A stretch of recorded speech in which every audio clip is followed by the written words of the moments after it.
World's best law of attraction money and success coach అయిన ప్రముఖ షేక్ అన్వర్ గారిచే మే 18 హైదరాబాద్ లో జరగబోయే one day magic of law of attraction and millionaire mind work shop కి register చేసుకోండి. నమస్కారం అమ్మ గారు. నమస్తే అమ్మా. అక్షయ తృతీయ ఈసారి అక్షయ తృతీయ ఏ రోజు వస్తుంది? దాంతోపాటు ఆ రోజు కనుక ఎవరైనా కూడా సద్వినియోగం చేసుకోవాలి అంటే ఎలా చేసుకోవచ్చు అంటారు? తప్పకుండా. అక్షయ తృతీయ ఏప్రిల్ 30వ తారీఖు వైశాఖ శుక్ల తదియ అని పిలువబడేటువంటి రోజున అక్షయ తృతీయగా మనందరం జరుపుకుంటూ ఉంటాం. అయితే ఈ వైశాఖ శుక్ల తదియ నాడు కృతయుగము ప్రారంభమైందంటండి. అందుకోసమే ఆ రోజున మనం ఏ పుణ్య కార్యక్రమము చేసినా, ఏ దాన ధర్మములు చేసినా, లేకపోతే ఏ పరిహారములు చేసినా, పితృతర్పణములు చేసినా, ఎలాంటివి ధ్యానము, జపము, హోమము ఏమి చేసినా సరే కోటి రెట్లు ఫలితాన్ని ఇస్తుంది, అంటే అక్షయం అవుతుంది. అందుకోసమే దాన్ని అక్షయ తృతీయ అని పిలుస్తూ ఉంటారు. అయితే జనరల్గానే యొక్క అక్షయ తృతీయ బుధవారము రావడం అనేటువంటిది చాలా రేర్ కాంబినేషన్, చాలా అరుదుగా వస్తూ ఉంటుంది. అందులోనూ అక్షయ తృతీయ రోహిణీ నక్షత్రంతో కూడి రావడం అనేటువంటిది ఇంకా అరుదుగా వస్తూ ఉంటుంది. అలాంటి కాంబినేషన్స్తో ఈ యొక్క సంవత్సరం ఏప్రిల్ 30వ తారీఖున అక్షయ తృతీయ వచ్చింది. చాలా మందికి ఉన్నటువంటి అపోహ ఏమిటి అంటే అమ్మ, అక్షయ తృతీయ నాడు బంగారము కొంటే అక్షయం అవుతుంది, చాలా ఎక్కువగా పెరుగుతుంది, మేము ధనవంతులు అవుతాం అనేటువంటి అపోహతో విపరీతంగా బంగారం కొంటూ ఉంటారు. కానీ అది నిజం కాదు.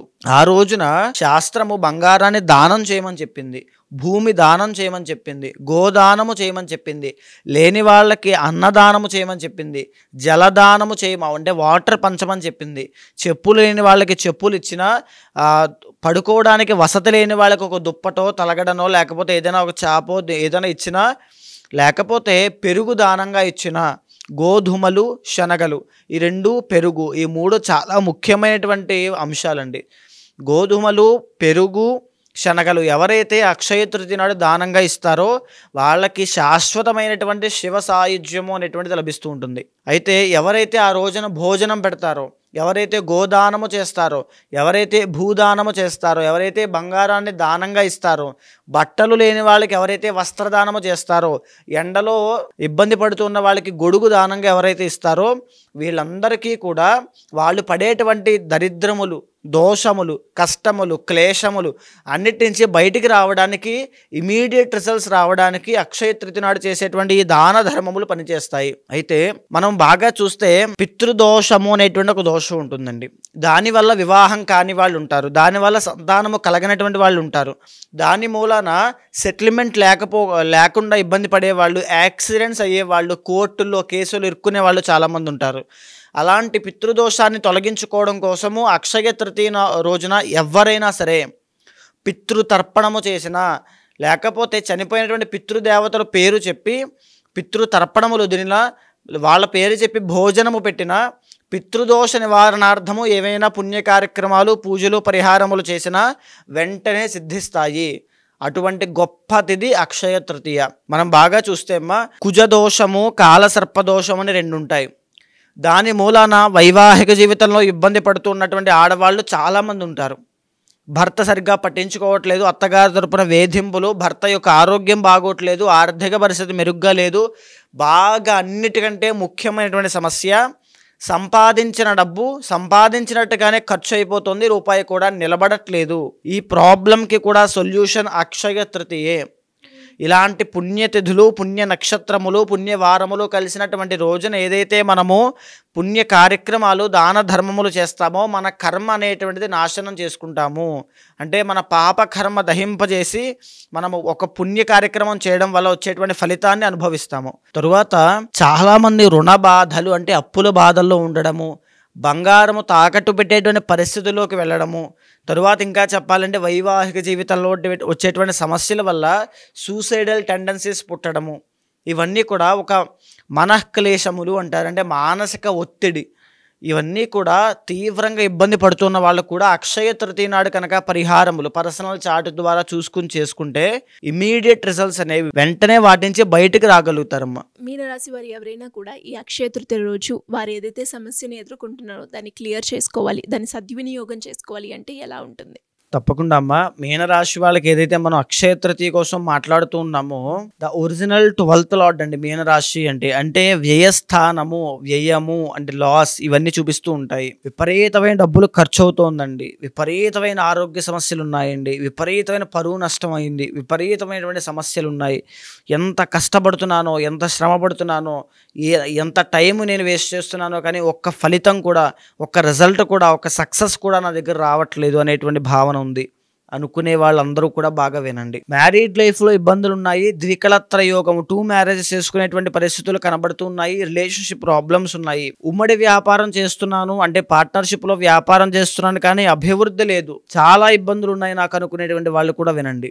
వ్యాపార రంగంలో కాకుండా ఉద్యోగం చేస్తున్నాను, నాకు అభివృద్ధి కనిపించట్లేదు, నా లైఫ్ ఇంతేనా అనేటువంటి ఒక భావన కలుగుతూ డిటాచ్మెంట్ కోసం ఎదురు చూస్తున్న వాళ్ళు, వైరాగ్యంతో సహా వాళ్ళకి కూడా రాబోయేటువంటి అక్షయ తృతీయ అనేటువంటిది చాలా విశేషకరమైనటువంటి రోజు. ఆ రోజున ఎవరైతే మహాలక్ష్మీదేవి యొక్క ఆరాధన చేస్తారో వెంటనే మీ ప్రాబ్లమ్స్ నుంచి బయటపడతారు. ఇందాక నేను ఏవైతే దాన ధర్మములు చెప్పానో ఖచ్చితంగా మీనరాశి వాళ్ళు అక్షయ తృతీయ నాడు చేయాలి. దాని వలన శివ సాయుధ్యము అనేటువంటిది కలుగుతుంది, శివానుగ్రహం కలుగుతుంది, అమ్మవారి యొక్క ప్రీతి, ప్రసన్నత అన్నీ కూడా పొందుతారు. ఇంకా చెప్పాలి అంటే క్లిష్టమైనటువంటి సమస్యలు ఎవరైతే బాధపడుతూ సంతానము కలగక తీవ్రమైన హెల్త్ ఇష్యూస్ అంటే క్రానిక్ డిజార్డర్స్తో ఇబ్బంది పడుతున్నారో వాళ్ళు కూడా పర్సనల్ చార్ట్ చూసుకుని అక్షయ తృతీయ నాడే జప హోమ అర్చన అభిషేక దాన క్రతువులు, జపపారాయణ అర్చన అభిషేక హోమాది క్రతువులు తప్పకుండా ఆచరించాలి. ఎప్పుడైతే అక్షయ తృతీయ నాడు మీరు చేస్తారో ఎంతటి కర్మ ఉన్నా, ఎంతటి దోషమైనా అక్షయమైనటువంటి ఫలితాన్ని పొందడం మూలాన ఆ కర్మదోషం అనేటువంటి తొలగిపోతుంది. మీ జీవితంలో లేట్ సెటిల్మెంట్కి కారణమైనటువంటి ఎలాంటి దోషమైనా అక్షయ తృతీయ నాడు మీరు చేసేటువంటి పరిహారముల వల్ల తొలగిపోతాయి. మహాలక్ష్మీదేవి యొక్క ఆరాధన ఎక్కువగా చేయండి, మహాలక్ష్మీదేవి హోమము చేయండి, పర్సనల్ చార్ట్ చూసుకోవడం అనేటువంటిది చాలా ముఖ్యము.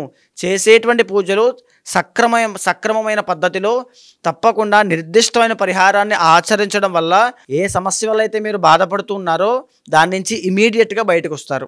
ఎలా అండి ఎవరికైనా కూడా అంటే అక్షయ తృతీయ రోజు ఉపయోగించుకొని వాళ్ళు ఏదైతే సమస్యను ఎదుర్కొంటున్నారో దానికి సంబంధించి వారి యొక్క రాశులు అలాగే వారి యొక్క పర్సనల్ చార్ట్ చూపించుకొని దానికి పరిష్కారం చేసుకోవాలి అంటే ఎలా ఉంటుంది? తప్పకుండా అమ్మ, మనం మాట్లాడుకునేటువంటి అంశం అంతా కూడా గోచారానికి సంబంధించిందండి. అయితే పర్సనల్ చార్ట్ అనేటువంటిది చాలా డిఫరెంట్గా ఉంటుంది. ఎవరైనా అలాంటి వాళ్ళు ఉంటే ఖచ్చితంగా మీకు కింద కనిపించే నెంబర్కి కాల్ చేసి పూర్తి వివరాలు తీసుకోవచ్చమ్మా. ఎందుకు అని అంటే గోచారము గ్రహచారం అని రెండు వేరువేరుగా ఉంటాయి. మీ పర్సనల్ చార్ట్లో ఏవైతే దోషాలు ఉంటాయో అవే మిమ్మల్ని కర్మ ద్వారా వచ్చినటువంటి దోషములు పట్టి పీడిస్తూ ఉంటాయి, కష్టాలకి దారితీస్తూ ఉంటాయి. ఏదో కష్టం వచ్చింది, ఏదో బాధ వచ్చిందంటే దానికి కారణం ఏదో ఒక కర్మ ఉంటుంది, దాన్ని ఇండికేట్ చేసేటువంటి ఒక గ్రహం ఉంటుంది. ఎప్పుడైతే ఆ గ్రహానికి సంబంధించి ఆధిపత్యాన్ని వహించి అధిదైవాలకి సంబంధించిన పరిహారములు ఇలాంటి పుణ్యతిథుల్లో చేస్తామో వెంటనే ఆ ప్రాబ్లం నుంచి బయటపడతాము. సో అలాంటి వాళ్ళు ఎవరైనా ఉంటే తప్పకుండా మీకు కింద కనిపించే నెంబర్కి కాల్ చేస్తే మా వాళ్ళు మీకు పూర్తి వివరాలు అందిస్తారు. తప్పకుండా మాట్లాడి ఆ పరిహారములు చేయించి మంచి రిజల్ట్స్ వచ్చేలా చేస్తాను. థ్యాంక్ యూ అండి, థ్యాంక్ యూ సో మచ్. నమస్తే అమ్మా.